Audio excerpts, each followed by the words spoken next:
Hi Wednesday morning வீட்டில் மீன் வாங்கி ரொம்ப நாள் ஆச்சு. அதனால் மதிய லஞ்சுக்கு ஹஸ்பண்ட் மீன் தான் எடுத்து கொடுத்துருந்தாங்க. கொஞ்சமாக சால மீன், அது கூட பொரிக்கிறதுக்கு துண்டு மீனும் வாங்கிட்டு வந்திருந்தாங்க. துண்டு மீனோட பேர் தான் என்னன்னு தெரியல.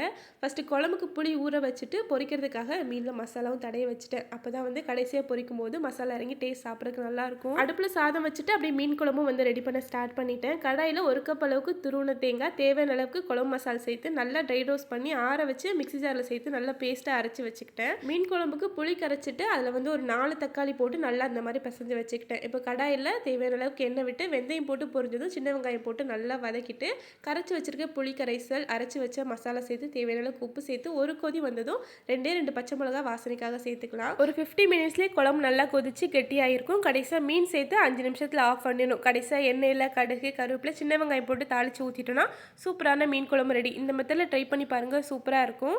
மீன் ஃப்ரையும் பண்ணி லஞ்ச் சூப்பராக என்ஜாய் பண்ணி சாப்பிட்டோம்.